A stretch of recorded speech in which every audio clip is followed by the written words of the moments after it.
Hi friends, ఎలా ఉన్నారు? Welcome to Raghavendra winner YouTube channel. Friends, ఈరోజు ఈ వీడియోలో మన జిల్లాలో ఉన్నటువంటి మొత్తం అంగన్వాడీ పోస్టులు ఎన్నున్నాయి, సో ఏ కేటగిరీకి ఎన్ని పోస్టులు ఉన్నాయి, ఏ విలేజ్లో ఏ సెంటర్కి ఎన్ని పోస్టులు ఉన్నాయి అనే విషయం గురించి మనం వెరీ క్లియర్గా డిస్కస్ చేద్దాం. సో ఈ వీడియోలో మనం 3 రకాల విషయాల గురించి మాట్లాడుకుంటాం. అందులో భాగంగా మొదటగా అసలు ఈ రిక్రూట్మెంట్ ప్రాసెస్ అనేది ఏ విధంగా ఉంటుంది, అంటే ఎవరెవరు ఎలిజిబిలిటీ ఉన్నారు, సో ప్రాసెస్ ఇంటర్వ్యూ ఎలా నడుస్తుంది, దీనికి ఏమైనా ఎగ్జామ్ ఉంటుందా లేదా అనే విషయం గురించి ఫస్ట్ స్టెప్లో మనం డిస్కస్ చేస్తాం. రెండో స్టెప్లో ఏ డాక్యుమెంట్స్ అప్లోడ్ చేయాలి, సో దానికి కావాల్సినటువంటి వివరాలు ఏంటి, ఏమేమి మన దగ్గర గ్యాదర్ చేసి పెట్టుకోవాలి అనే విషయాన్ని రెండో స్టెప్లో మనం వివరిస్తాం. ఇకపోతే థర్డ్ స్టెప్లో మన జిల్లాలో ఎన్ని పోస్టులు ఉన్నాయి, అందులో టీచర్ పోస్టులు ఎన్ని, హెల్పర్ పోస్టులు ఎన్ని, మన ఏఎంసీ సెంటర్లో మన దగ్గర ఉన్నటువంటి అంగన్వాడీ కేంద్రంలో ఎన్ని పోస్టులు ఉన్నాయనేసి మొత్తం మన జిల్లా గురించి వివరిస్తాం. సో వీడియో స్టార్ట్ చేసే ముందు చిన్న అనౌన్స్మెంట్. సో ఇప్పటి వరకు మీరు ఈ ఛానల్ కనుక సబ్స్క్రైబ్ చేయకపోతే దయచేసి సబ్స్క్రైబ్ చేయండి.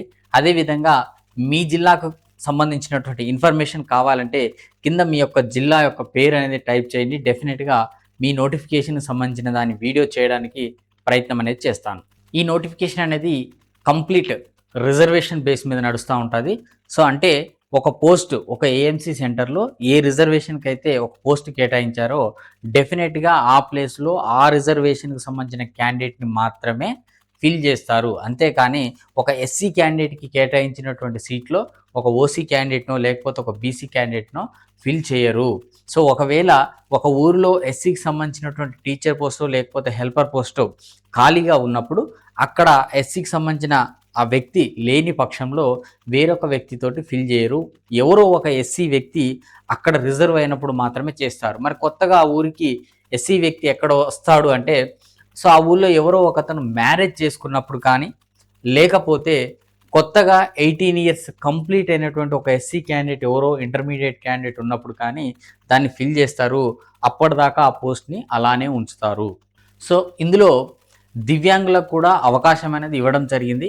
కాకపోతే ఆ దివ్యాంగులు అనే వాళ్ళు ఎలా ఉండాలి అంటే, సో వాళ్ళు పిల్లలతోటి మాట్లాడగలగాలి, అదేవిధంగా పిల్లల సంరక్షణ చేయగలగాలి. వాళ్ళకి కంప్లీట్గా వినిపించకపోయినా ప్రాబ్లం ఏం లేదు, కానీ ఆ వినికిడి యంత్రాన్ని పెట్టుకున్నప్పుడు మాత్రం వినపడాలి. అలాంటి క్వాలిటీస్ అనేది ఉండాలి. సో కంటి చూపు తక్కువ ఉన్నా పర్వాలేదు, కానీ స్వయంగా వాళ్ళ యొక్క విధులు అనేది వాళ్ళు నిర్వర్తించుకోగలరు. అంటే ఎవరి మీద కూడా డిపెండ్ కావద్దు. సో ఉద్యోగ బాధ్యతలు సక్రమంగా నిర్వర్తించేటటువంటి సామర్థ్యం ఉండాలి.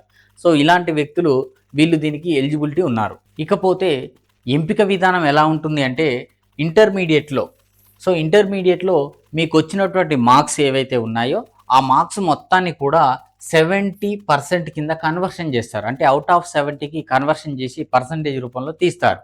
సో ఆ 70 అంటే మీకు వచ్చినటువంటి ఈ 70%లో మీకు ఎన్ని మార్క్స్ అయితే వచ్చినాయో దాన్ని ఒక 70 మార్క్స్ కింద మార్చి దానితో పాటు ఇంటర్వ్యూ అనేది కండక్ట్ చేస్తారు. ఇంటర్వ్యూలో టాప్ మోస్ట్ అంటే హైయెస్ట్గా 10 మార్కులు ఉంటాయి. సో అవి ఇంటర్వ్యూలో వస్తాయి.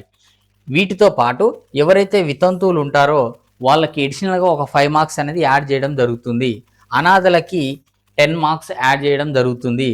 అదేవిధంగా దివ్యాంగులు ఎవరైతే ఉన్నారో వాళ్ళకు ఒక 5 మార్క్స్ అనేది యాడ్ చేయడం జరుగుతుంది. సో ఓవరాల్గా ఇవన్నీ కలిపినప్పుడు అవుట్ ఆఫ్ 100 మార్క్స్కి ఎవరికైతే హయ్యెస్ట్ మార్క్స్ వస్తాయో సో వాళ్ళని ఈ పోస్ట్కి ఎలిజిబిలిటీ చేయడం జరుగుతుంది, ఈ పోస్ట్కి ఎంపిక చేయడం జరుగుతుంది. ఇక్కడ రిజర్వేషన్ అనేది మస్ట్గా ఉండాలి. అయితే ఇక్కడ ఇంటర్మీడియట్లో వచ్చినటువంటి మీ మార్క్స్ని మీరేం మార్చలేరు. అదేవిధంగా వితంతులకు కానీ దివ్యాంగులకు కానీ అర్ఫన్స్కి కానీ మీకు సర్టిఫికెట్ ఉంటే మీ మార్క్స్ మీకు వస్తాయి, దాన్ని కూడా ఎవరు చేంజ్ చేయలేరు. సో కేవలం ఇక్కడ ఈ 10 మార్క్స్ మాత్రమే మీ చేతిలో ఉంటాయి. ఇంటర్వ్యూలో మీకు ఏ మార్క్స్ అయితే 10 మార్క్స్ యాడ్ అవుతున్నాయో ఆ 10 మార్క్స్ మీ చేతిలో ఉంటాయి. అంటే మీరు ఈ జాబ్ కోసం ప్రిపేర్ అవ్వాలి అంటే కేవలం ఈ ఇంటర్వ్యూకి ప్రిపేర్ అవ్వడం మాత్రమే సరిపోతుంది. కాబట్టి రిమైనింగ్ వాటిని మీరు ఏం మార్చలేరు. ఇక్కడ ఇంటర్వ్యూకి మాత్రం మీరు కొద్దిగా ప్రిపేర్ అయితే ఇక్కడ 10 మార్క్స్ గెటిన్ అవ్వడానికి ఛాన్స్ అయితే ఉంటుంది. సో ఇందులో ఒక కమిటీ ఉంటుంది. అంటే ఏ ఒక్క మెంబరు 10 మార్క్స్ అనేది ఒక కమిటీ ఫామ్ చేసి, సో ఆ కమిటీ అనేది మీకు డిసైడ్ చేస్తుంది. అంటే మీరు ఇంటర్వ్యూలో ఇచ్చిన పర్ఫార్మెన్స్ని బట్టి మీకు ఎన్ని మార్క్స్ వేయాలని కమిటీ అనేది డిసైడ్ చేస్తుంది. ఇక్కడ మంచి ప్రిపరేషన్ ఉంటే మాత్రం ఇక్కడ 10 మార్క్స్ అనేది మీరు గెట్ ఇన్ కావచ్చు. ఇది మీకు మంచి అడ్వాంటేజ్. సో ఈ రిక్రూట్మెంట్ అంతా కూడా జిల్లా కలెక్టర్ యొక్క పర్యవేక్షణలో ప్రభుత్వ నిబంధనల ప్రకారం జరుగుతుంది. అంటే ప్రభుత్వం ఏ గైడ్ లైన్స్ అయితే ఇచ్చిందో ఆ గైడ్ లైన్స్ ప్రకారం జిల్లా కలెక్టర్ యొక్క పర్యవేక్షణలో ఈ యొక్క రిక్రూట్మెంట్ అనేది జరుగుతూ ఉంటుంది. ఇకపోతే సెకండ్ స్టెప్లో అప్లై చేసేటప్పుడు, అంటే మనం అప్లై చేసేటప్పుడు మన దగ్గర ఏ డీటెయిల్స్ ఉండాలి, ఏ సర్టిఫికేట్స్ ఉండాలి అనే విషయాన్ని ఇప్పుడు మనం ఈ సెకండ్ స్టేజ్లో డిస్కస్ చేస్తాం. సో ఇక్కడ ఫస్ట్ స్టెప్లో మీరు ఏ పోస్ట్కి అప్లై చేయాలనుకుంటున్నారు అనేది డిసైడ్ కావాలి. సో మీరు టీచర్కి చేయాలనుకుంటున్నారా లేకపోతే హెల్పర్కి చేయాలనుకుంటున్నారా అనే ఆప్షన్ని మీరు ఎంచుకోవాలి.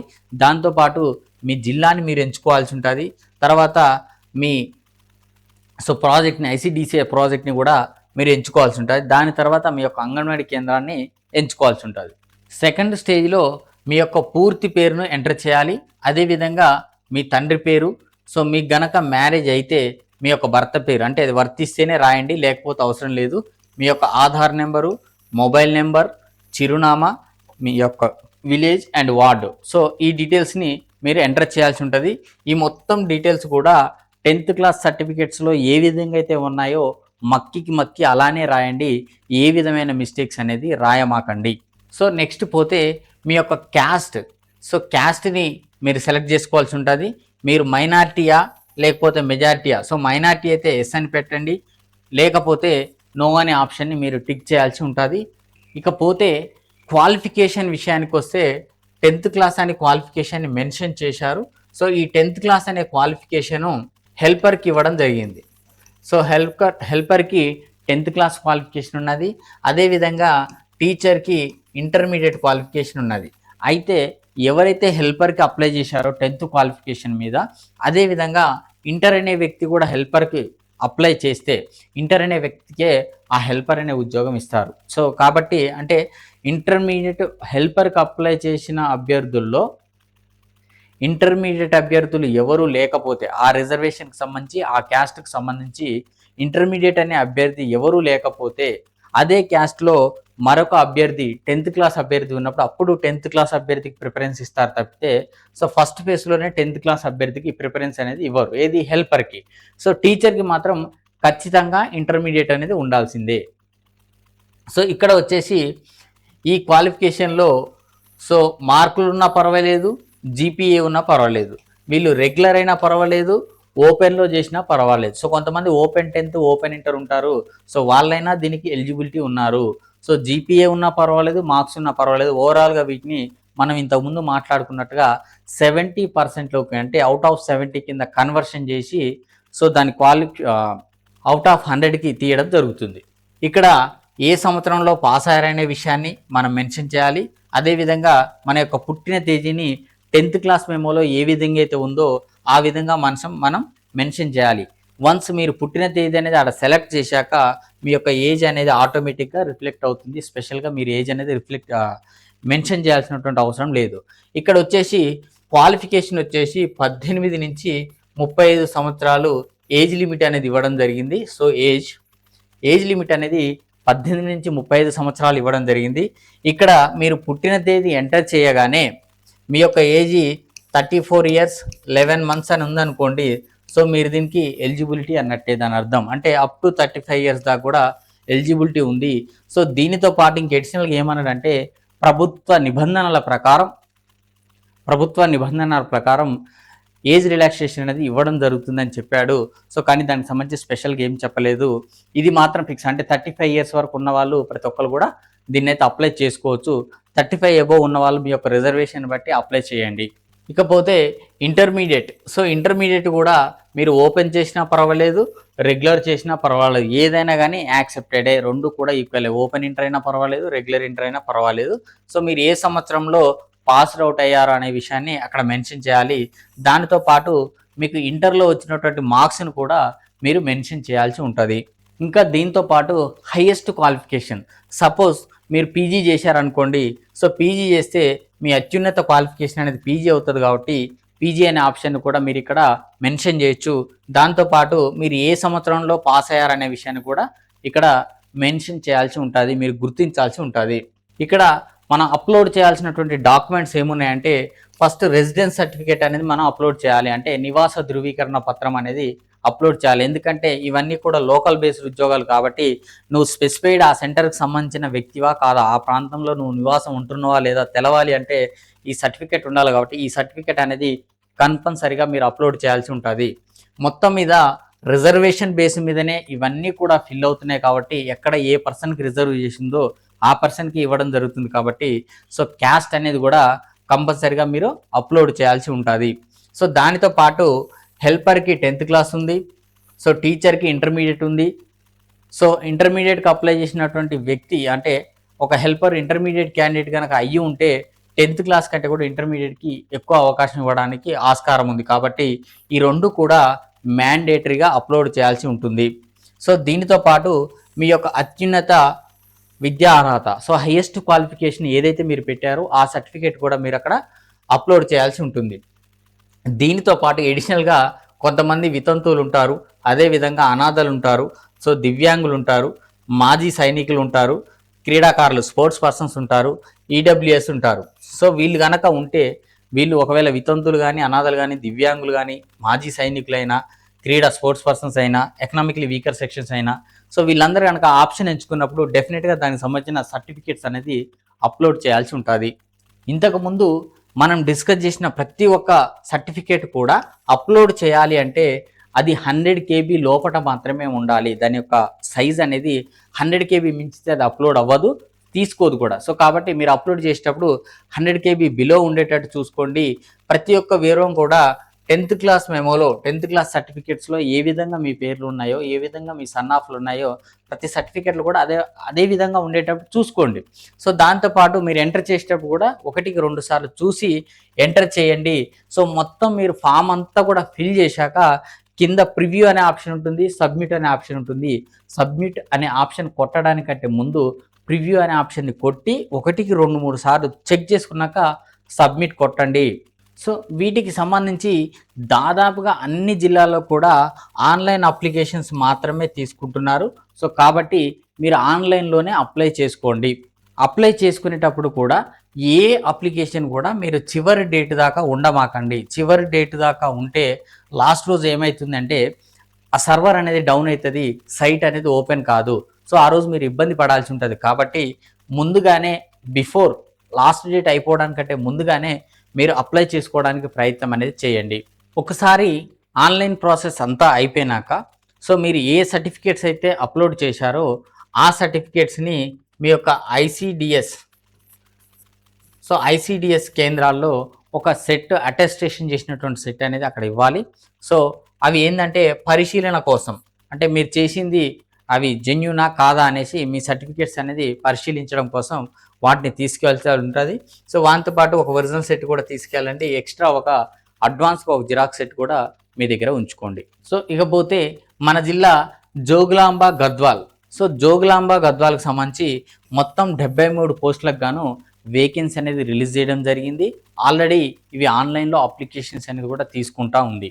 సో ఇందులో భాగంగా గద్వాల్లో 33 పోస్టులు, అదేవిధంగా మట్టికల్లో 26 పోస్టులు, సో మనోపాడ్లో 14 పోస్టులకి నోటిఫికేషన్ అనేది వచ్చి ఉంది.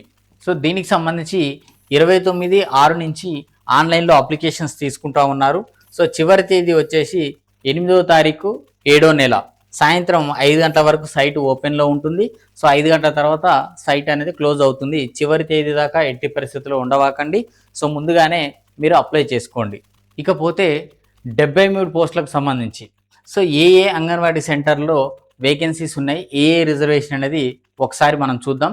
సో మన గద్వాల్ జిల్లాలో, సో జోగులాంబ గద్వాల్ జిల్లాలో ఇది ఉంది కదా, ఇది ఏఎంసీ సెంటర్. సో ఈ ఏఎంసీ సెంటర్లో గోర్లకండ దొడ్డి, సో గోర్లకండ దొడ్డిలో అంగన్వాడీ టీచర్ అనే పోస్ట్ ఉంది, అందుకని ఇక్కడ ఎస్ అనేది ఇచ్చిండు. హెల్పర్ అనే పోస్టు లేదు, నో. సో దీనికి సంబంధించి ఓసీకి రిజర్వ్ చేయబడి ఉంది. ఏది, ఈ టీచర్ అనే పోస్టు ఓసీకి రిజర్వ్ చేయబడి ఉంది, నో ఉంది. కాబట్టి హెల్పర్ అనేది ఇక్కడ ఏమీ ఇవ్వలేదు. అంటే ఎస్ అనే పోస్టు ఎప్పుడైనా దీని తర్వాత ఒక కాలం తర్వాత చెక్ చేసుకోండి, రిజర్వేషన్ అనేది వస్తుంది. ఇక్కడ చూడండి నెక్స్ట్. సో ఇదంతా కూడా జోగులాంబ గద్వాలకు సంబంధించినటువంటి పీడిఎఫ్. సో ఇందులో శంకర్ నగర్ అనే ఏరియాలో ఒక పోస్ట్ ఉంది టీచర్కి సంబంధించి, అది కూడా ఓసీకి రిజర్వ్ చేయబడి ఉంది. ఓపెన్ కేటగిరీ, ఓసీ అంటే ఓపెన్ కేటగిరీ. సో ఓపెన్ కేటగిరీకి రిజర్వ్ చేయబడి ఉంది. ఇట్లా ఇక్కడ ఏఎంసీ సెంటర్లో మీ యొక్క విలేజ్ ఉందా లేదా, అంటే మీ యొక్క ఏఎంసీ సెంటర్ అనేది ఉందా లేదా అనేది ఒకసారి ఇక్కడ మీరు చెక్ చేసుకోండి. సో ఇది మొత్తం 4 పేజీల పీడిఎఫ్ అనేది ఉంది. ఈ 4 పేజీల పీడిఎఫ్ కూడా కింద డిస్క్రిప్షన్ బాక్స్లో ఇచ్చాను, మీరు అక్కడి నుంచి డౌన్లోడ్ చేసుకొని చూడొచ్చు. లేదు అంటే జస్ట్ నేను స్క్రోల్ చేస్తూ ఉంటాను, మీరు ఒకసారి చూడండి ఏఎంసీ సెంటర్లో మీ విలేజ్ ఏమన్నా ఉందా. So this is page number 1. ఇక్కడ మీ ఏఎంసీ సెంటర్ ఏమన్నా ఉందా. నెక్స్ట్ పేజ్ నెంబర్ 2 ఇక్కడ. సో ఇంట్లో మీ యొక్క అంగన్వాడీ సెంటర్ ఏమైనా ఉందా, జోగులాంబ గద్వాలకు సంబంధించినటువంటి మీ యొక్క అంగన్వాడీ సెంటర్ ఉందా. నెక్స్ట్ పేజ్ నెంబర్ 3 ఇక్కడ. ఇదంతా కూడా టీచర్కి సంబంధించినటువంటి వేకెన్సీ లిస్ట్. సో నెక్స్ట్ వచ్చేసి page number 4. So page number 4లో హెల్పర్కి సంబంధించినటువంటి లిస్ట్ అనేది ఇవ్వడం జరిగింది. ఇక్కడ ఏమన్నా ఉందా లేదా ఒకసారి చూసుకోండి. సో ఇక్కడ కిందాక టీచర్ దగ్గర ఇవన్నీ ఎస్ అని ఉండే కదా, సో ఇప్పుడు ఇవన్నీ నో అని ఉంది. ఇక్కడ హెల్పర్ దగ్గర ఎస్ అని ఉంది. ఇక్కడ చూడండి పెద్ద తండాలో హెల్పర్ పోస్ట్ ఒకటి ఉంది. ఈ హెల్పర్ పోస్ట్కు సంబంధించి రిజర్వేషన్ అనేది ఎస్టీ రిజర్వేషన్ ఇవ్వడం జరిగింది. సో ఇక్కడ చిన్న తండా అనేది ఉంది, ఎస్ అని ఉంది, దీనికి కూడా ఎస్టీ రిజర్వేషన్ అనేది ఇవ్వడం జరిగింది. ఇది హెల్పర్కి సంబంధించినటువంటి వేకెన్సీస్. ఐ హోప్ ఈ వీడియో మీకు గనక నచ్చిందని అనుకుంటున్నా. మీకు నచ్చితే సో మీకు సంబంధించిన వాళ్ళకి ఎవరికి ఇది యూజ్ఫుల్ అవుతా కానీ దయచేసి షేర్ చేయండి. అదేవిధంగా ఇలాంటి మంచి మంచి కంటెంట్ కోసం ఈ ఛానల్ని సబ్స్క్రైబ్ చేయండి. Thank you for watching this video.